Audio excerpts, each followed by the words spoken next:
Hey folks, well, if you said you saw this one coming, then you are a damn liar, because I don't think anyone saw this one coming. This was the vaunted, the much talked about, the highly anticipated Indiana versus North Carolina Clash of the Titans, and it was a blowout. Indiana ran North Carolina out of the building. It was started at the end of the first half, and it ended up being 83-59. Frankly, it wasn't that close because Indiana played the last couple of minutes with a bunch of walk-ons in the game, no upperclassmen. I think Christian Watford, who was the one sort of off-night guy for the Hoosiers tonight, was the only starter playing for much of the latter part of the second half, and that's when I got closer. It was well into the 30s. The difference in scores was for quite a bit of the second half. And guys, you know what? It started with all about the energy in the transition game for IU with Victor Oladipo, with Cody Zeller, getting out there running. And especially in the second half, Hoosiers made some very tight adjustments on the defensive end. That led to a lot of easy baskets. I believe North Carolina went something like 1 of 20 in the second half to begin the second half.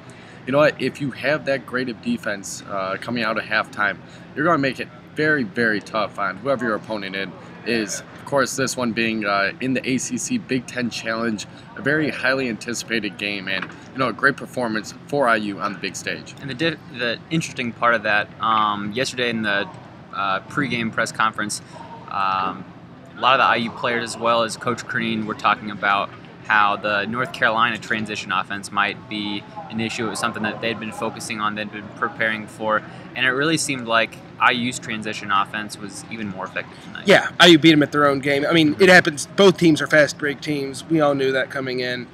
But I remember what Cody Zeller had been saying is we can't stop for a moment after a score because they're going to be down the floor.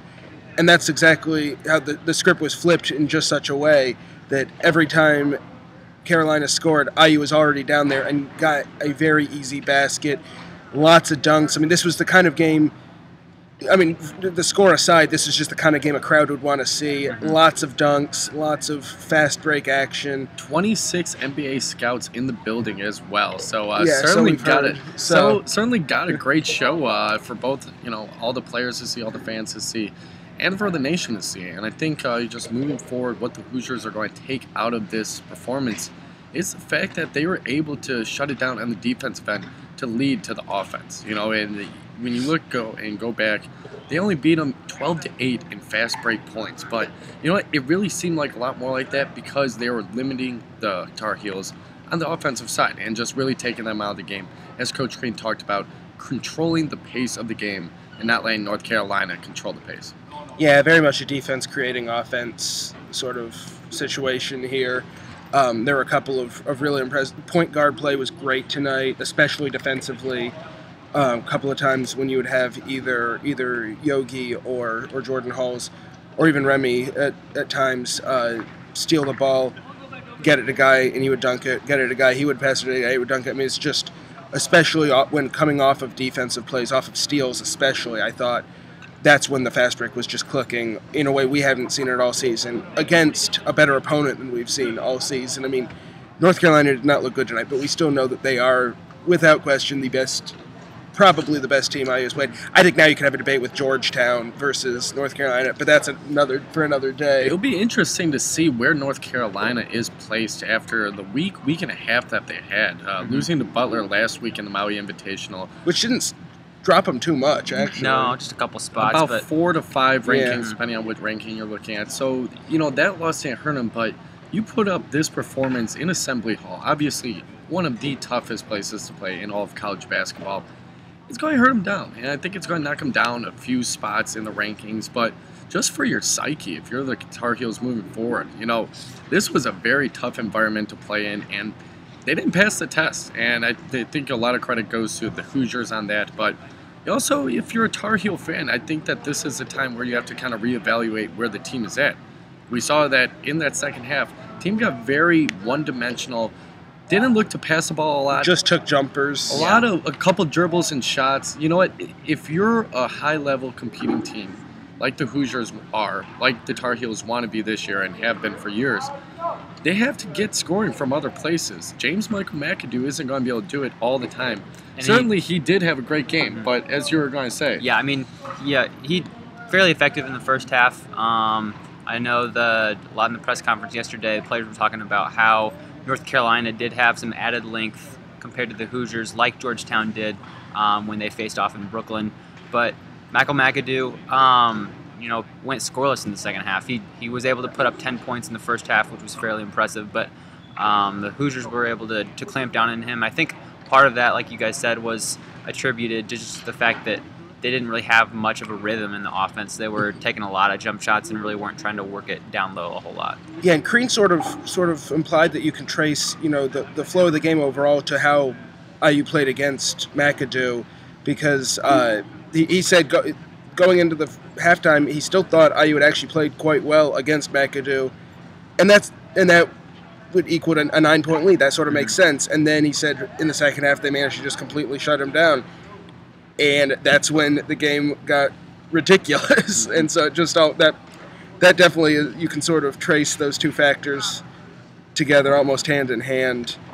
What else jumped out to you guys? Well, the tonight? last thing that I just really think that should be brought up, and I believe Dana O'Neill tweeted this out during the game, saying Jordan Hulls has been the MVP for the Hoosiers thus far this season. Couldn't agree more. Yeah. And I think you just see it more and more each game. If you're in the building, if you're here watching the game, or even at home, you could sense it.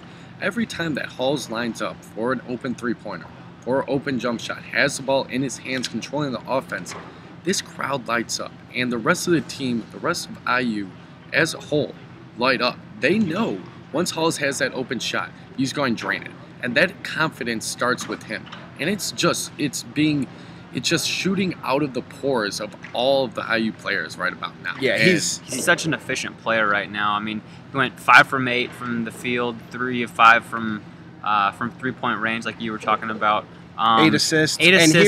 And 0 turnovers. And here's the most surprising. He was the second leading rebounder for IU tonight. Mm-hmm. He had 7 rebounds from one of the smallest guys on the team, which is downright remarkable. All-around great effort for Jordan Hulls. Mm-hmm. And you know what? If you're looking for a guy where it's going to start with, you're looking at the energy of Sheehy, Oladipo, Zeller.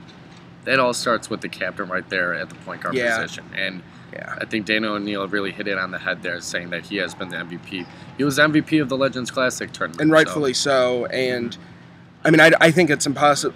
I think in the Will Sheehy in the post-game presser said hands down the MVP tonight is Oladipo. I think I agree with that. But if we're talking season as a whole, I think Hulls has been carrying this team in a way, because here's the scary thing for opponents, for people just like us just trying to make sense of this game, this team. It'd be easy to look at a game like this and say, okay, IU was firing on all cylinders, but they weren't.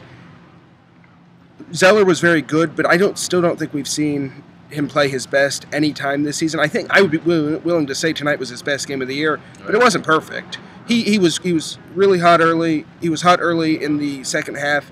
And granted, he didn't play a lot later in the second half, but there were still some stretches where he disappeared to an extent. He had 8 rebounds, only 1 more than Hulls, so he was not dominant on that end. And then you also look, Watford had an off game. He's been on a little bit of a slump recently. You would think he'll break out of it, but it was not one of his best games. I mean, it was one of his worst games, flat out. Mm-hmm. And then, of course, there are still all the guys missing from this team. And I would say on the offensive end, Yogi Ferrell has continued to struggle. So there are still so many areas where we can say this team can be reasonably expected to improve, because it's still early in the season. They're 7-0. This is 7 games in. This isn't Big Ten play. Is still a couple of games to go, and there are a couple of teams that you can get their act together on those fronts against. So it's hard to say how good this team could be, don't you think? You know what, Max? I think that really does just attest to how good they are right now. You can obviously talk about how good they can be, where they want to be. It's just how good they are right now. And if you're going to have off nights from Christian Watford only scoring 2 points on a thunderous dunk, you're going to have other guys that are stepping up. You have 2 guys scoring 19. Cody Zeller with 20. Jordan Hulls with 13. Mm-hmm. IU has so much firepower right now that it doesn't. Different people could steal the headlines. Will Sheehy might say this was a Victor Oladipo game. But you can easily make that it was a Cody Zeller game. Or a Will Sheehy game. Or a Will Sheehy game. I mean, you talk about Jordan energy. Harden. You talk about energy, and it's the two juniors. I mean, energy and Victor Oladipo and Will Sheehy just go hand in hand. I mean, that's exactly what those two players bring, beyond the obvious statistical factors that you can look at any stat sheet from any IU game and say, yep, they did their thing as usual. But it's that energy that they really bring, and I think that's, along with Hulls, has been sort of one of the things that stood out to me so far this season, and this game being an ideal example of that. Well, one more thing. Back to how good this team is right now.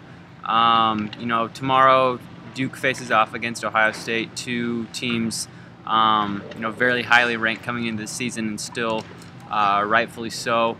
I know some people were wondering before the game if even if IU pulled off a fairly convincing victory, which I think this is more than that, much more than that, to say the least.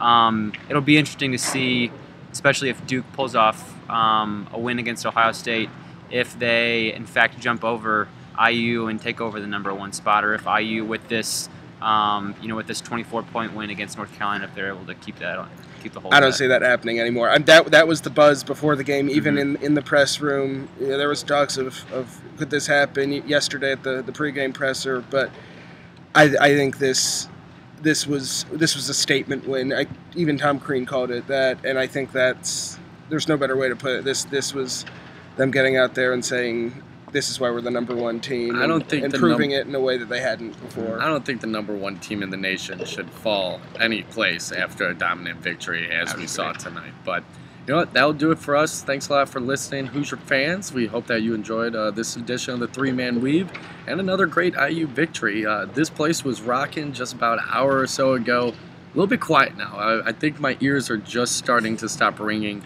But we hope you enjoyed this edition of the Three-Man Weave. For Max McCombs, Nathan Brown, I'm Michael Norman. Thanks a lot, and keep checking out the IDS for all your Hoosier sports needs. Yeah, you talk about the team getting into mid-season form, and I'd like to think that we are as well. So we're keeping Hoosier hype up to speed. We're getting content in the paper every day. Always things to improve on, though. We're going to take away and take it one game at a time, though. But one game at a time. Jordan Hulls original. So time for us to go watch some film, I think. Thanks a lot, Hoosier fans. Have a great night. Take care. Later.